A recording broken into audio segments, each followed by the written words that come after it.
Кыргыз Республикасынын президенти Садыр Жапаров 22 ноябрда Чүй облусунун Сокулук районунун Новопавлов айыл өкмөтүндөгү Ак Ордо 3 конушунун жашоочулары менен жолугушту. Жолугушуу жүрүшүндө жергиликтүү тургундар мамлекет башчысынын көңүлүн дээрлик 20 жылдан бери чечилбей келе жаткан көйгөйлөргө бурушту. Алсак, мисалы алар жер тилкелерин мыйзамдаштыра албай келишет. Конушта мектеп, оорукана, бала бакчалар жок. Ошондой эле жол жана көрүстөн маселеси курч. Жергиликтүү тургундардын айтымында 2007 жылы Новопавлов айыл өкмөтүнүн токтому менен 41 гектар жер тилкеси трансформацияланып, муктаж болгондорго бөлүнүп берилген. Бирок учурда шылуун адамдар тарабынан трансформация боюнча эч качан токтом кабыл алынган эмес деген шылтоо менен жүздөгөн адамдардын кызыл китептерин сот аркылуу жокко чыгаруу аракети жасалып жатат. Ошол эле адамдардын өздөрүнүн буга чейин курулуп калган жер тилкелерин кайрадан муктаж болгондорго сатып жатканы көптөгөн чыр-чатактарды жаратууда.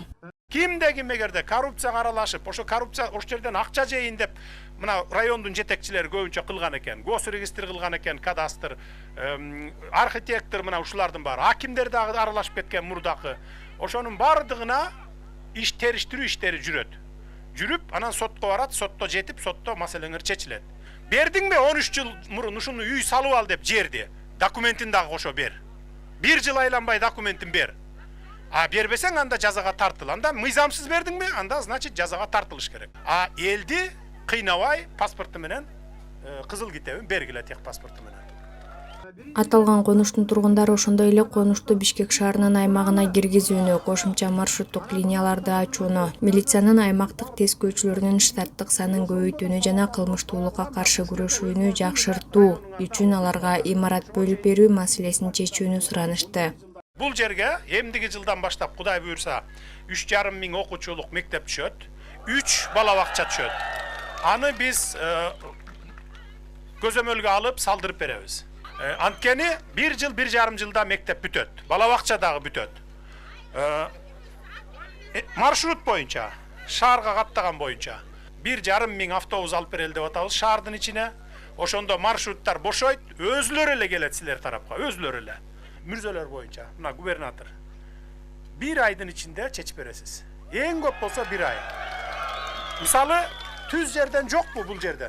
Мына тоо, биздин 94% территориябызды тоо ээлеп турат. Этегинен бергиле жана Байтикте бар го. Ошондой жерден чечип бергиле. Областтын чечимин чыгаргыла, районду чогулткула, госрегистрди баарын чогултуңуз, архитекторду чогултуңуз, баарын чогултуңуз дагы чечип бериңиз. 1 айдын ичинде чечип бересиз. Ушул райондун өзүнүн жери болгудай болсун. Бир тыйын албай көмө турган. Садыр, инем кагылайын. Сен элге жакын экенсиң, жерге жакын экенсиң. 1 жылдан бери тытынып иштеп жүрүп атасың. Көптүн көзү көрөгөч. Шибегени капка ката албайсың. Элдин баары көрүп жүрөт. Сенин душмандарың абдан көп экен. Өзгөчө шайлоо компаниясында ушундай компанияда ушундай башталды. Уюшкандык түрдө каралуу башталды. Биз ага ишенбейбиз.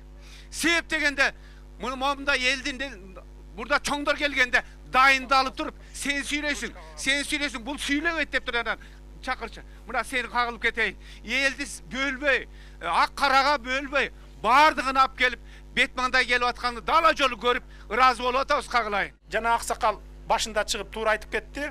Душмандарың көп экен деп. Менин душмандарым бийликте эмес, карапайым элдин алдында арасында дагы бар. Мына кечөө бир эле мисал келтирели. Көмүр боюнча 1 ай какшап сурандык. Ай түшүргүлө, бир машинеден бир 10-15 миң таза киреше тапсаң деле жетет деп. Жок, сөзсүз $1000 таза киреше табыш керек экен. Анан айлабыз кеткенде өкмөт колго алып туруп, анан мына 3 миңге түшүрүп салдык. Ишсиз калышты баягылар бир 100 водитель, 200 водитель. Ушундай дагы болуп атат. Сөзүнүн соңунда ал жакынкы күндөрү Кыргызстанда жогорку кеңештин депутаттарын шайлоо болоорун эске салып, адилеттүү добуш берүүгө чакырды. Ошондой эле Садыр Жапаров жакынкы 5 жылды мамлекет экономиканы өнүктүрүүгө жана калктын социалдык көйгөйлөрүн чечүүгө көңүл бурарын белгиледи.